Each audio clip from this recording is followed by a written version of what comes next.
Polígrafo de la Estrella de Panamá.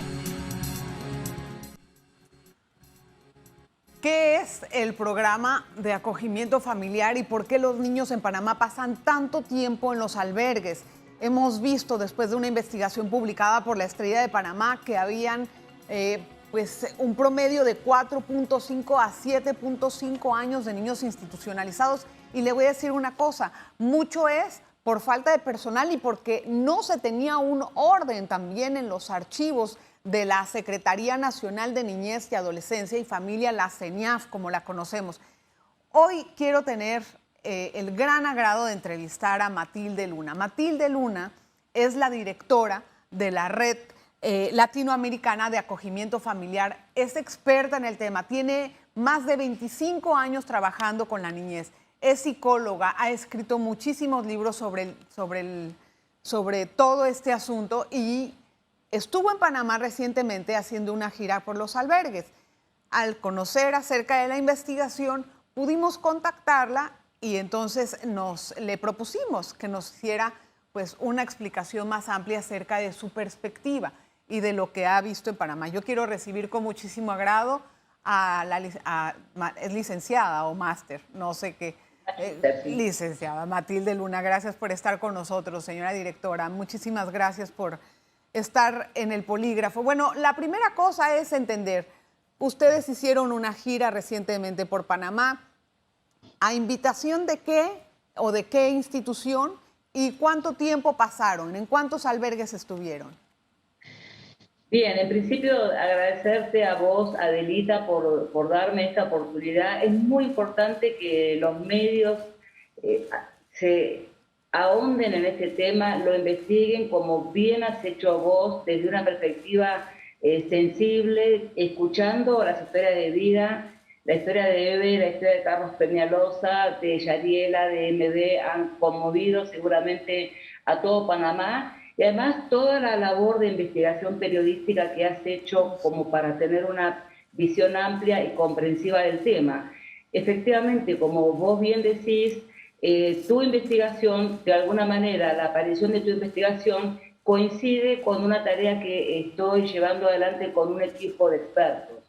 Nosotros hemos sido convocados por el gobierno de Panamá, por el MIDES, para poder tener justamente una visión de qué es lo que debe ser hecho para cambiar esta situación. Fantástico. La conciencia de que la situación es grave, que la situación es derivada de muchas décadas, de trabajar de la manera en la que vos viste y están reflejadas en las notas, es una situación que preocupa a las autoridades y entonces nos han encomendado como entidad experta que somos, que pudiéramos realizar primero este mapeo de los hogares, de los programas también existentes en la CENIAF. Hemos visitado los 50 albergues, hemos ido a 50 albergues, absolutamente todos menos uno. No hemos podido ir al último que nos faltaba de la comarca, son 51 albergues activos, pero hemos llegado a todos. Yo la semana pasada he estado en el Real de Darién, en un albergue, sí, para lo cual, como vos sabés, tu audiencia sabe, Darién es un espacio complejo geográficamente para llegar, pero allá fuimos, hemos ido a todos.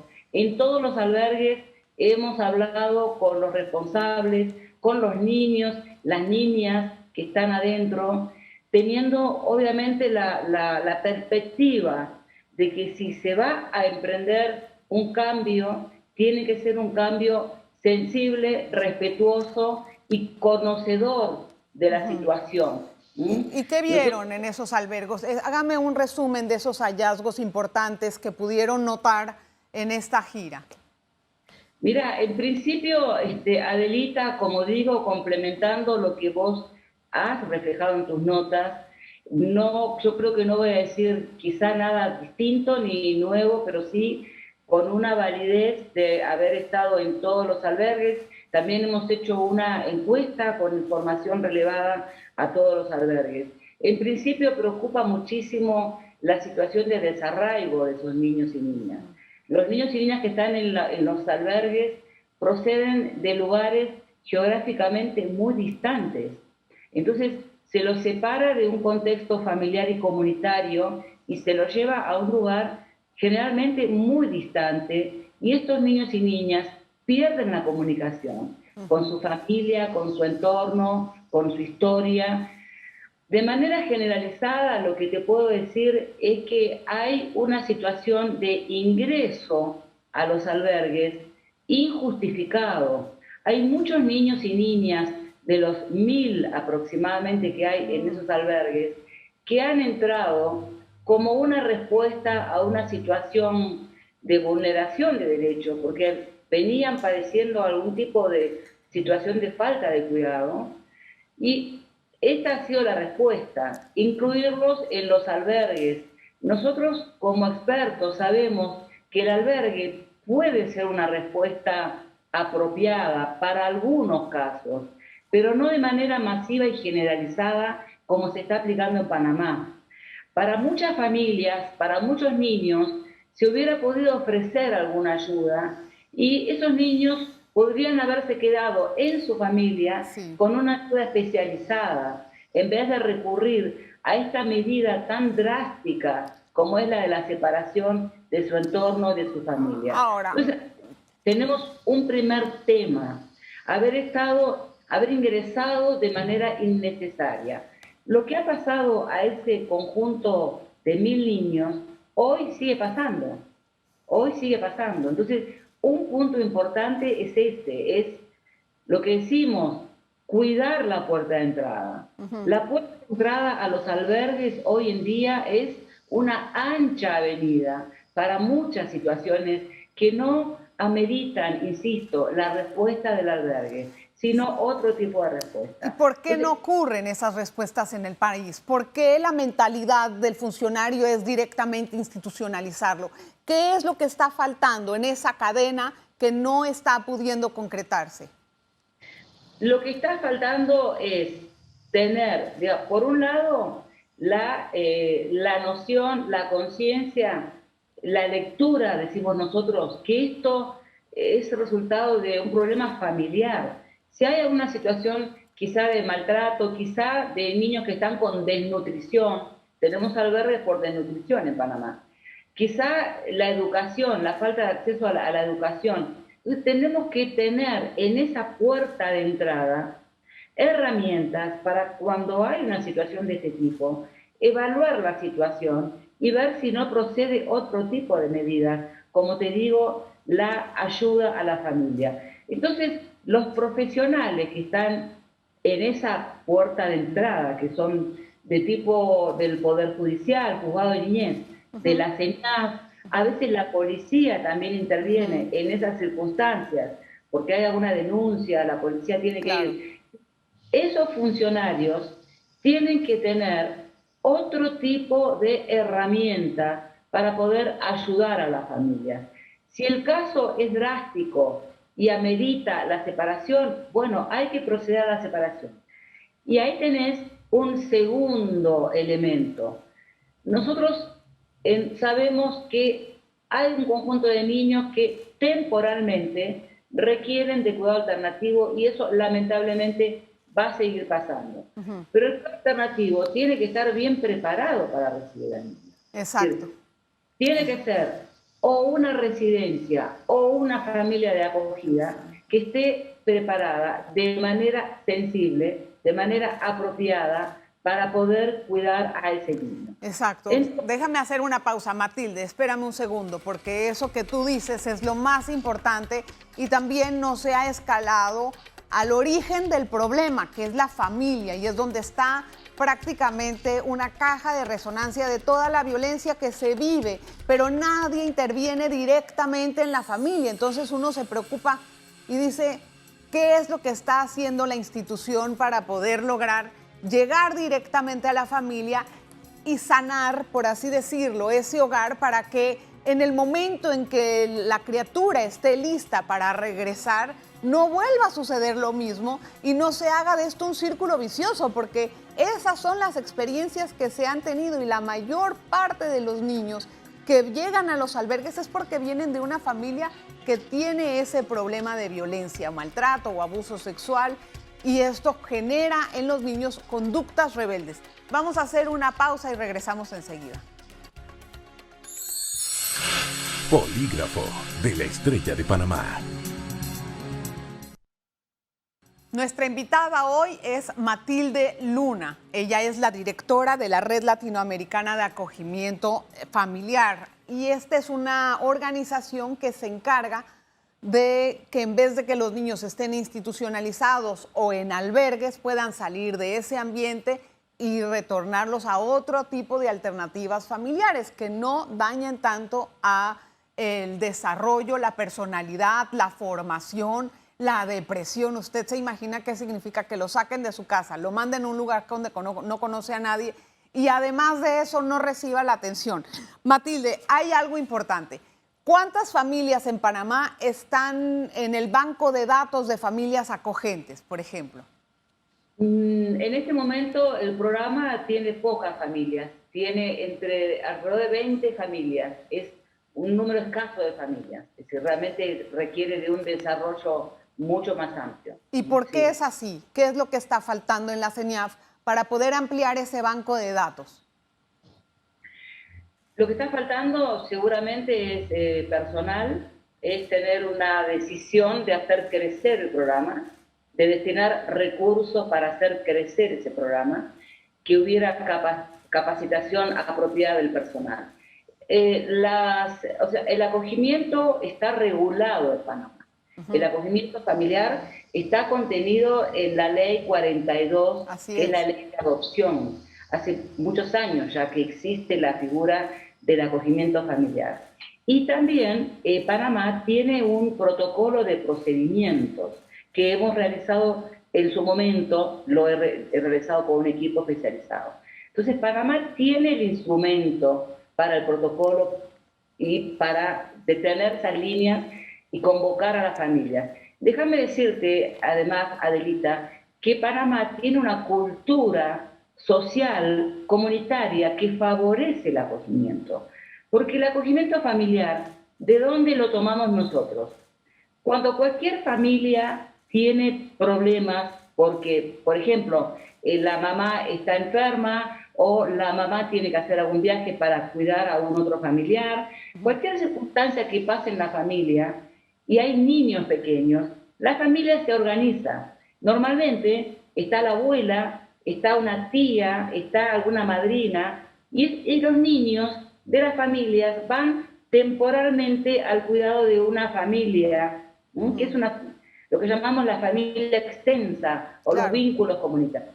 Entonces, esa práctica, por lo que yo he estado viendo y he estado escuchando en Panamá, es muy fuerte. Es decir, las familias se ayudan entre sí cuando hay dificultades y se asume el cuidado de los niños temporalmente por unos pocos días, por una semana, cuando papá y mamá no tienen. Es una práctica que está bien acendrada, bien arraigada culturalmente en la comunidad. Si vos preguntás, muchos panameños y muchas panameñas les ha pasado esa situación, o porque han sido niños y han tenido que ir por unos días a casa de la abuela. Ok, eso está claro, pero la pregunta es, ¿por qué en CENIAF no hay un programa extenso acerca de familias acogentes? Y de igual modo, insisto, cuando lo hay, ni siquiera tampoco se pone la atención debida, porque me he encontrado con personas que han dicho que jamás fueron a su casa a revisar, a pesar de que cumplieron con todos los requisitos. Eso sí, hay una serie de requisitos que cada institución, me imagino, que valorará si son los indicados o no. Yo no soy la persona necesariamente especialista en saber si es así o no, pero parecieran puros papeles burocráticos. ¿Cómo explicarte? Esto, y cuando lo llenas, ya, está bien, que se quede ahí la niña. Ni siquiera van a ver qué es lo que está pasando en esa casa. Quiero decirte, Adelita, que como dije al inicio de esta reunión, yo coincido y mis profesionales del equipo coincidimos con esto que has visto. Es decir, lo que estás describiendo es una realidad que en este momento está funcionando así. Entonces, lo que yo te puedo decir, Adelita, es que esa realidad se puede cambiar, hay que cambiarla. Claro, ¿Cómo? claro. Poniendo personal, capacitando a ese personal sensible que pueda ir, como bien has detectado, a visitar, a acompañar a las familias. En Panamá han habido buenas intenciones, han habido funcionarios que han creado el programa de acogimiento. Han Sí. habido momentos así, como de decisión, pero está visto que lamentablemente no se ha puesto aún todo lo que debe ser puesto desde una entidad pública, también con socios de entidades civiles, porque en Panamá también hay una sociedad civil muy fuerte. De hecho, la mayoría de los 51 hogares son de entidades civiles que Así están es. poniendo muchos recursos para el cuidado alternativo. Entonces, yo lo que te digo, Adelita, sí, coincido con tu diagnóstico. Lamentablemente es lo que has escuchado. Ahora una cosa, Matilde, Sí. está claro que en este momento, bueno, yo he visto que el personal de la CENIAF se incrementó casi al doble. Lo que yo me pregunto es si esto realmente es una decisión de Estado. O sea, quiero saber realmente si este plan de atender a la niñez ahora, que se trata de ver con luces largas, es un plan del Estado y que le va a dar la prioridad o es simplemente para apagar un fuego en el que hubo un escándalo. Quiero creer que es realmente una decisión de política pública, así nos lo han manifestado las máximas autoridades, que son las autoridades del MIDES, tienen esa voluntad, por eso es que nos han llamado como entidad experta y por eso es que estamos trabajando en Panamá, Adelita. Si yo cuento con ese compromiso de las autoridades. Entiendo. Entonces, tenemos a partir de ahora, con ese compromiso y con nuestra mirada experta, tenemos que tener objetivos de corto plazo, de mediano plazo y de largo plazo. Y eso me gusta. De eso quiero hablar en el siguiente bloque, para saber dónde está la luz en este oscuro camino en el que nos topamos y que de verdad que estamos hablando de niños, estamos hablando de las vidas de los niños que tienen que salir adelante. Los niños son el futuro de un país. Si no se les pone la mirada sensible a estas personas, el día de mañana usted va a construir sociedades que tienen distorsiones, precisamente porque su propia infancia así lo fue. Vamos a hablar de esto al regresar de esta pausa. Polígrafo de la Estrella de Panamá. Vamos a conversar un poco sobre cuáles pueden ser las alternativas para salir adelante de este problema, porque al final y al cabo cualquier investigación periodística o cualquier tipo de crisis es lo que busca, no hundirse más en lo que ya está pasando. Déjeme hacerle una última pregunta antes de entrar a las soluciones. Los procesos de adopción en Panamá parecen un calvario de la misma forma. Siendo una solución al problema del niño, pareciera que la traba es no lo adoptes, no lo adoptes, no lo adoptes. ¿Por qué? ¿Por qué las cosas pareciera que van en vez del bienestar para empeorar la vida del niño? El tema del manejo de los procedimientos de la adopción, obviamente, Adelita, comprenderás que es un procedimiento absolutamente especializado. Sí. Especializado, cuidado, tiene sus tiempos. Lo que buscamos es entregar a familias adoptivas que estén en buenas condiciones, que hayan sido bien evaluadas y que sean acompañadas para cumplir el rol enorme que tienen de adoptar a un niño o una niña, restituyendo el derecho de vivir en familia. Nunca puede ser un proceso veloz, rapidísimo, descuidado, pero sí tiene que ser un proceso con mucha celeridad. Tenés dos temas ahí. El primer tema, como vos bien viste, Adelita, en las notas, los testimonios que has levantado lo muestran. El primer tema es la decisión de la adoptabilidad de un niño. Si un niño ha sido separado de su familia y las causas son muy graves, y se ve que en un tiempo prudencial te digo, estoy en México donde el tiempo son 2 meses, tiene que haber ya una claridad, 2 meses, una claridad de los procedimientos respecto a ese niño. la familia no apareció, la familia ha hecho grave abandono. Esos casos de grave abandono deben ser decididos rápidamente. No pueden pasar años hasta que alguien se acuerda y decide lo que llamamos la adoptabilidad del niño. Es decir, que ese niño ya decididamente no va a tener más familia de origen, no hay familia, no hay nadie en el entorno, hay que buscar una familia. Entonces, ese proceso sí hay que mejorarlo porque está siendo muy lento en Panamá, la decisión de la adoptabilidad. Claro. Por otro lado, la otra parte, lo que vos decís, desde el lado de la adopción en sí. Una vez que tenés un niño adoptable, los procedimientos para llegar a la adopción de esos niños y de esas niñas. Claro, claro. Eso es básico. Ahora, ¿cómo empezamos el proceso de desinstitucionalización, en Panamá? ¿Cómo debería de iniciar ese proceso? Mira, dos elementos para pensar lo que es la desinstitucionalización. Insisto en el cuidado de la puerta de entrada, que a partir de la decisión no entre de manera indiscriminada ningún niño que no lo necesita al sistema de cuidados alternativos. Sí. Ese es un aspecto. El otro aspecto son los 1000 niños que tenés ahora en el sistema. La única posibilidad, Adelita, es revisar una por una la historia de vida rápidamente de cada uno de esos niños. Para eso necesitan personal. ¿Cuál ha sido la decisión? ¿Cuál ha sido la fundamentación? ¿Qué se ha hecho? ¿Qué no se ha hecho? Si hay familia, si no hay familia. Y hacer lo que llamamos una ruta de trabajo para que ese niño restituya su derecho a la vida familiar y comunitaria. Claro. La salida sí es para todos, en el sentido de que tiene que haber una decisión, tiene que haber personal, tienen que haber recursos, pero sí luego es la revisión caso a caso. No podemos hacer una salida indiscriminada, no cuidar. Hay que cuidar mucho la salida de esos niños que ya bastante han padecido. Hay que hacer una salida controlada, cuidada, planificada y después dar seguimiento a que la decisión que se ha tomado respecto de la salida va bien y que los niños están bien cuidados y están de manera segura en su nueva situación. O en una familia adoptiva si corresponde, o en su familia de origen, o con la familia extensa. Es decir, hay que buscar las opciones. Hay opciones para que los 1000 niños que están ahí puedan volver a tener garantizado su derecho a vivir en familia.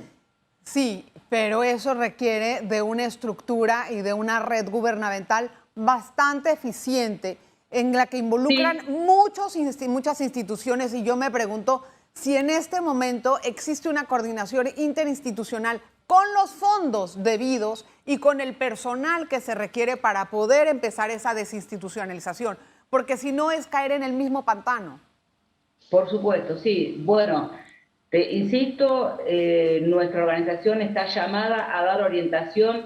La orientación que nosotros damos es cuidado con cómo se está gastando, porque realmente son lugares que vos viste, así estén mal, definitivamente, en muchos casos, implican un costo económico muy alto. Claro. Es un dinero muy mal invertido. Entonces, hay un aspecto que es el de la reorientación del cuidado. El Estado panameño tiene una estructura que puede ser la base. Por ejemplo, las oficinas, direcciones regionales de CENIAF y de MIDES.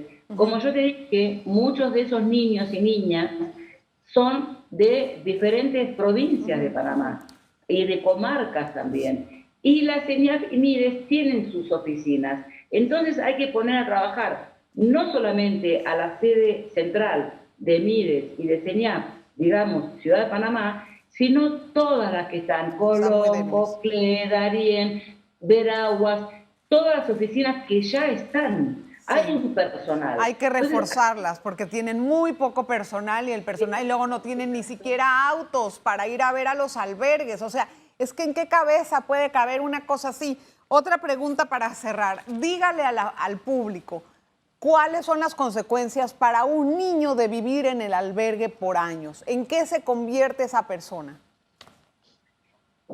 Te voy a decir, Adelita, hay una situación ahora, en este momento, de cuestiones de salud mental de los niños y niñas que hace mucho que están en albergue.